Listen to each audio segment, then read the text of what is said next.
Hi, it's about 975 and welcome to Elite Dangerous on the PC, on the Odyssey version of the game.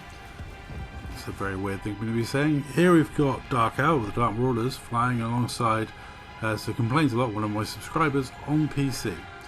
Dark Owl's been kind enough to record some footage for me of piracy on PC in its Type 8.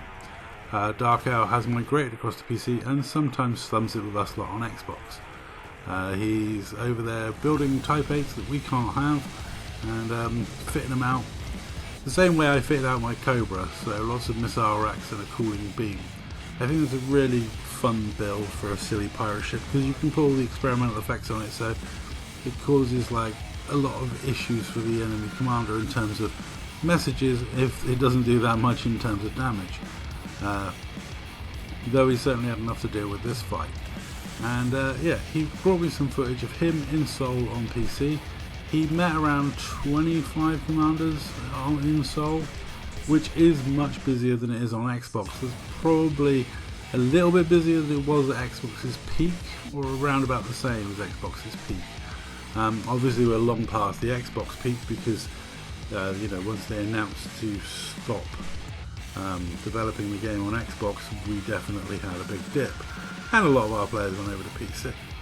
But saying that, Xbox is still going. There's still, I'm going to be comparing this video to my night in Seoul, which I had on the same night, because we were chatting in party chat, but on different versions of the game, and it was quite interesting.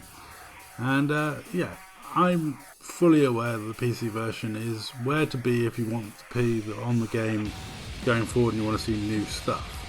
I would love to campaign with FDev about making the legacy version free to play and bringing us some new stuff as chargeable content, because I think they're missing out on a gold mine of money there. If they made the legacy version free to play and brought us new ships as paid content, they would sell a lot of new ships. I have no doubt about that. If they left the legacy version as it is, just provided new ships and CGs, it would revitalise the game on a free-to-play basis. There's loads of ways they could monetize it, lots of things they could bring in or leave out or do, which would incentivise people to play. You could do, season ticket and weekly rewards and stuff like that. Gain arcs through various means. You could set up CGs that gain you arcs and stuff like that. But it would encourage players to play, and there's plenty of stuff that players would be willing to part money for to gain. Certain modules, certain upgrades, that sort of thing. Personally, I do think that's doable, but FDev obviously don't want to go around like they're very focused on PC, and I don't blame them. Even though I don't think it would take much of a development team to do some stuff for Xbox or console in general, Xbox, PlayStation, and the PC legacy guys. But, that's my opinion, not FDev's. As to the Type 8 pirate ship, I'm very jealous. I would really like one. I've always been a Lakon fan. I used to fly an all Lakon fleet, as people who've been subscribed to me for a long time may remember. When I first joined the Dark Marauders, the only combat ship I had was a Diamondback Scout, because I flew an all Lakon fleet, and this was before the Chieftain Challenger and that existed. So yeah, Diamondback Scout was my mainline combat ship. My PvE ship of choice was an Asp. Yeah, which Don used to moan about, because even though that Asp was tough for an Asp, it was still an Asp. I mean, it's not, the greatest ships when it comes to clearing out conflict zones or doing high grade,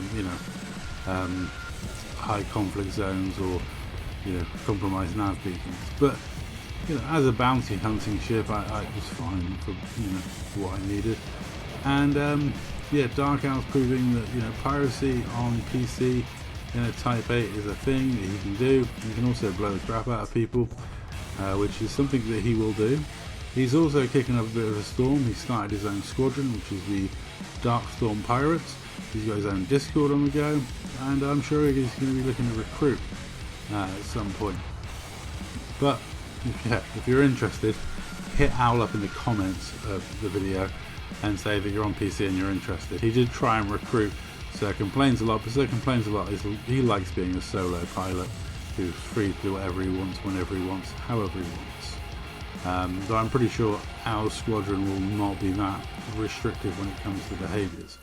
Though it will primarily be a pirate squadron with rules similar to the Dark Marauders, if not completely, some of the ethos of the Dark Marauders has transferred over, it seems. 24-hour passes, that sort of thing. So it's nice to see. Also asking for cargo rather than just taking it.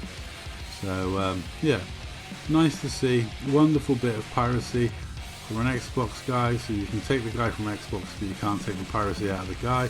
And it is, I'm happy I'm getting PC content for you guys, even if it is not me playing. It's very weird. Commentating over someone else's footage is very weird, but obviously I can bring you PC footage myself because I'm not on PC.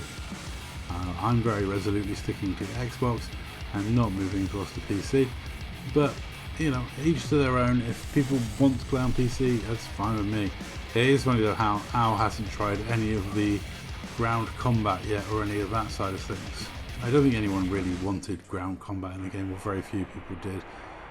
The idea of putting a first-person shooter in this game is just never for me. Anyway, that's all. Thanks for watching. Cargo scope deployed.